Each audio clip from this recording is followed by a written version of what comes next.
نحمده ونصلي على رسوله الكريم أما بعد فأعوذ بالله من الشيطان الرجيم بسم الله الرحمن الرحيم وما أتاكم الرسول فخذوه وما نهاكم عنه فانتهوا صدق الله مولانا العظيم. Allah subhanahu wa ta'ala says in this beautiful verse of the Holy Quran, whatever the Rasūl of Allah, the Messenger of Allah, gives you, take it.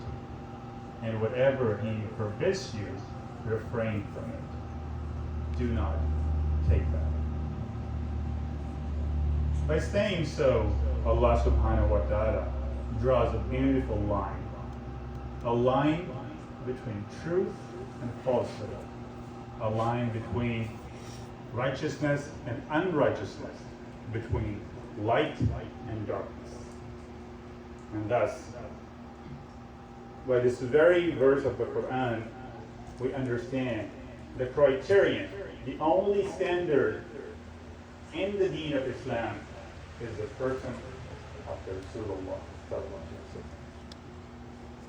The administration of the Triad Muslim Center, elders of Islamic community, dear brothers and sisters, we're gathered together for this blessed occasion of commemorating the Sīrah of Rasulullah sallallahu alaihi wasallam and the birth of our holy prophet.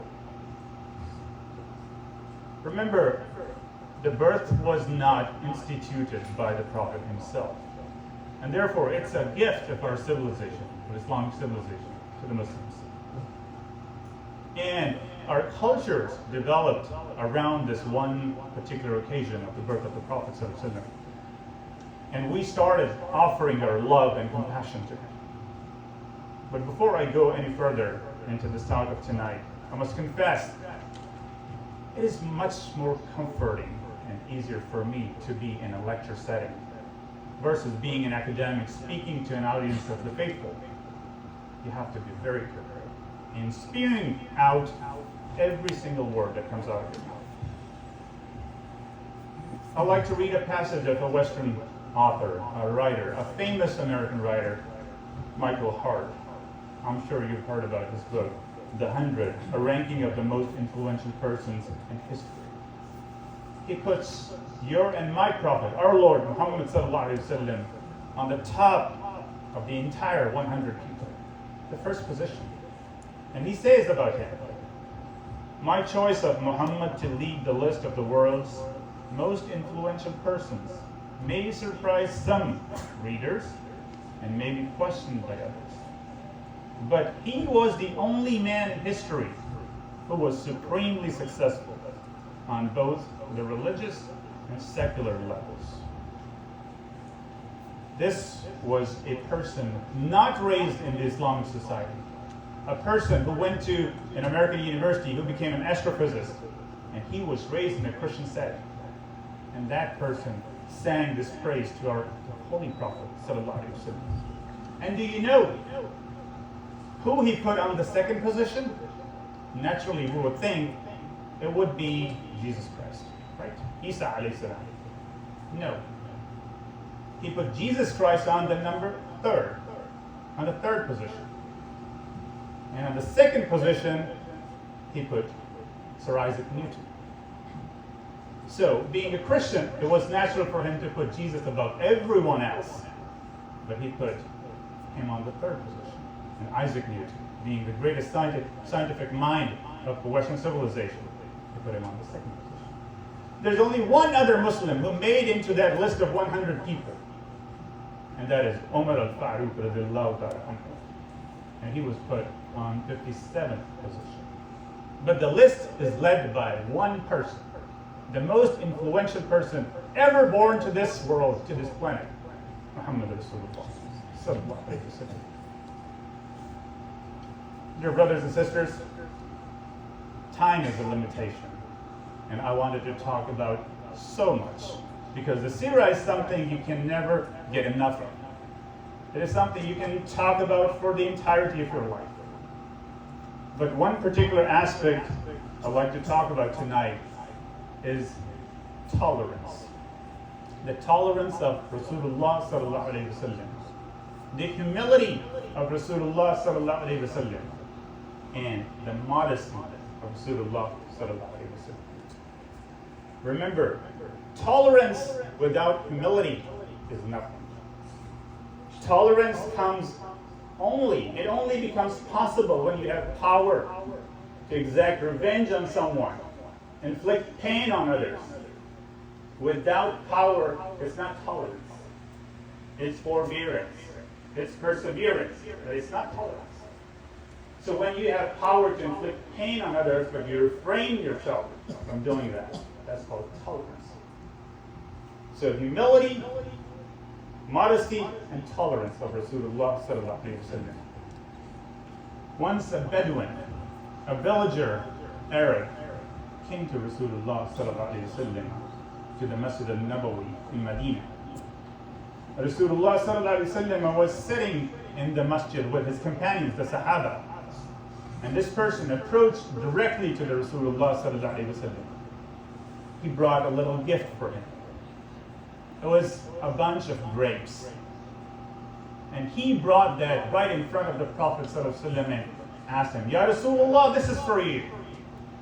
It was a little awkward. Everybody was uncomfortable. But Rasulullah sallallahu alayhi wa sallam, he smiled and accepted it and thanked him graciously. And he said, Ya Rasulullah, please eat. And he started eating. He took one grape, ate it. He took another one, ate it. He took another one, ate it. He took another one, ate it. Until he was finished. He ate them all. He finished the whole bunch. That person took it for the token of acknowledgement, the villager. He was so excited. He was very happy that the Rasulullah has accepted his gift. And he liked it so much that he ate it all. It was a divine blessing for him. It was the barakah of Allah subhanahu wa ta'ala. He got up and off he went. And no sooner did it leave the masjid, the Sahaba started questioning Rasulullah. Ya Rasulullah, this is so unbecoming of you. This is not usual to your routine, your Sīrah, your conduct. And the Rasulullah said, what's the matter? And they said, Ya Rasulullah, you would usually share whatever you get in gift. You would give it to the people around you. And why didn't you share it with us? And he said, my dear companions, Sahaba, the grapes were sour. They were bitter. And you wouldn't have liked them. If I gave them to you, you would dislike the taste of them. And it would appear on your faces. And that would hurt the feelings of that old villager. And I did not want to hurt his feelings. That's our Rasūl. That's the Holy Prophet sallallahu alaihi wasallam. Remember, we all are guilty of arrogance and pride. We live in the West, where everything is in abundance, and we have no patience. We have no patience for people, for anything. We're guilty that we cannot exhibit, display that kind of humility and modesty. But there he is, the manifestation of truth, modesty, humility, and tolerance. And we're lucky that we're the followers of that very person. Moving on, I'm sure you've heard about the Mithaq al-Madinah, the contract signed between different nations, the Constitution of Medina. Some early historians refer to that document as the Sahifa. Rasulullah sallallahu alayhi wa sallam arrived in Medina after 13 years of preaching, prophecy. He arrived there, Yathrib became Medina, and then he invited all the nations of different creed and color to sign this one agreement, this pact called the Constitution of Medina, Mithaq al-Madinah. It was the first time ever in human history that any leader had called upon other nations to come and join in the commonwealth of nations. So he invited Jews, Christians, Kuffar, and Muslims. Everyone who was a citizen of the state of Medina became part of that commonwealth. And one of the fundamental articles of that constitution was that everyone will help every other person. And the enemies of one are the enemies of the other. They must not be aided. In the times of difficulty, they are all one. And the word they used for that entirety of people was ummatun wahida, one nation. We're the ummah, right? We're one ummah. We're the ummah of Muhammad Rasulullah sallallahu alaihi wasallam. They use the word one ummah. And the part of that ummah were Jews, Christians, kuffar, and the Muslims. What does that tell us? Since we are the followers and we're supposed to imitate the conduct, the blessed conduct of Rasulullah sallallahu alaihi wasallam, what does that tell us? We live in a society that is not predominantly Muslim. It's a society that is predominantly non-Muslim. There are people of all over the world living in this country. There are people of all colors and races who live around us. Do we have that kind of acceptance in our hearts? We do not, unfortunately. We're not a blessed ummah anymore. We're an accursed ummah. What we need to do is to imitate that blessed person of Rasulullah sallallahu alaihi wasallam. We must open our hearts, our arms, and our doors to the people of other colors and creeds, religions. We must invite them into our masajid. We must introduce them to the deen of Islam.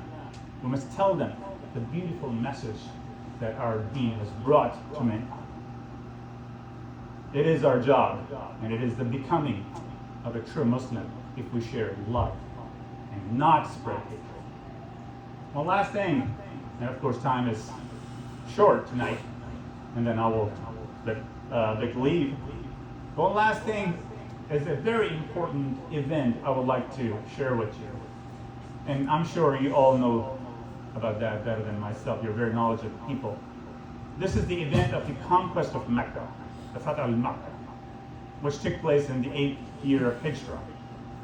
It was the climax of the career of Rasulullah sallallahu alaihi wasallam as a leader. It was the city of Mecca that had kicked him out, his companions out, expelled from there. And he returned to that same city at the head of 10,000 people. The largest army the desert has ever seen. He was riding at the head of 10,000 people, returned to that same city that had kicked him out. He entered that city as a conqueror, as a victor. What is the rule? What is the norm when you enter a land that you have conquered?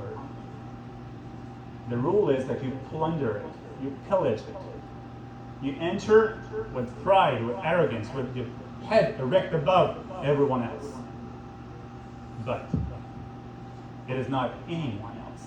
It is your and my Lord, Muhammad Rasulullah sallallahu alaihi wasallam. His head was lowered as if he was going to prostrate.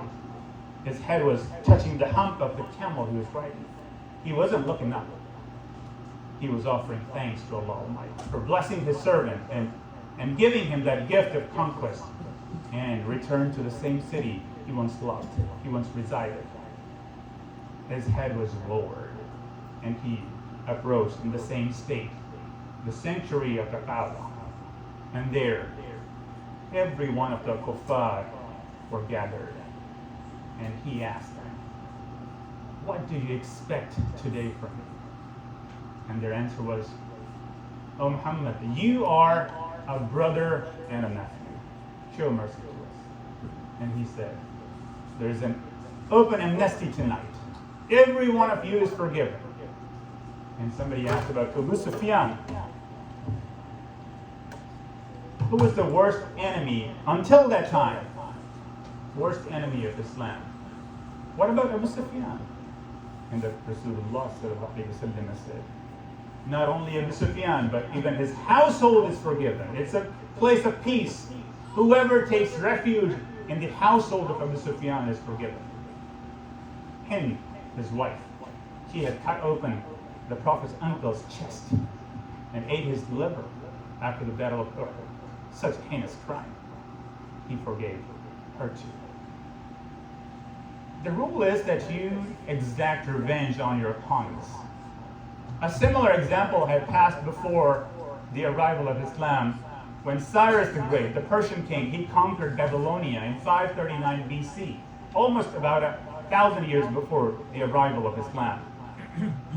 He entered the kingdom of Babylonia, conquered it, and then showed forgiveness to everyone, declared open amnesty, allowed the Jews to return to the land of Palestine.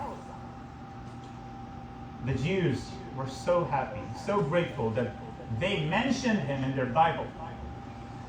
The book of Ezra is the part of Old Testament of the Jewish Bible. The first chapter of it mentions Cyrus for his great act of forgiveness. But what was wrong with that person? That person, soon as he entered the land, he started offering sacrifices to their deities, to their gods, different Babylonian gods. So he was a mushrik. Here, it is the absolute monotheism, the true claimant of Tawheed who enters the sanctuary of Kaaba, forgives everyone, but does not forgive the idols.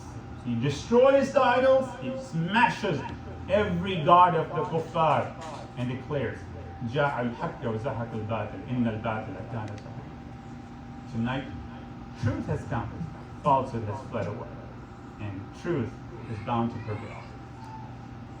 I'll conclude my speech of tonight not on my words, but on the words of the Prophet ﷺ.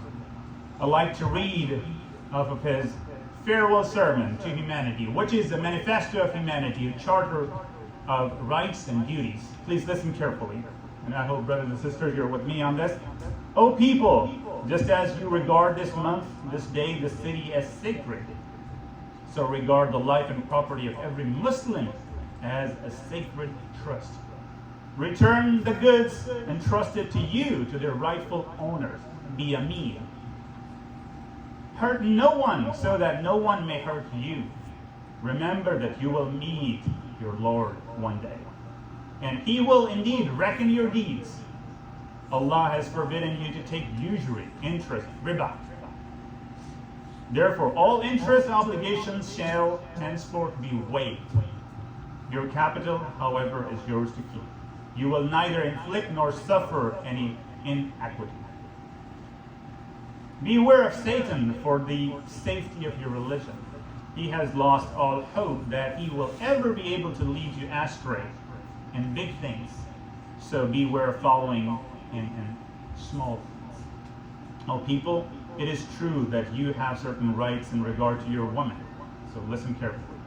You have certain rights in regard to your woman, but they also have rights over you. Remember that you have taken them as your wives, only under Allah's trust and with His permission. If they abide by your rights, then to them belongs the right to be fed and dressed. Do treat your women well and be kind to them, for they are your partners and committed helpers. And it is your right that they do not make friends with anyone of whom you do not approve, as well as never to be unchaste. All mankind is from Adam and Eve. An Arab has no superiority over a non-Arab, nor does a non-Arab has any superiority over an Arab. Also, a white has no superiority over a black, nor a black has any superiority over a white, except by piety and good action. That's the only criteria. Know that every Muslim is a brother to every other Muslim, that the Muslims are brothers to one another.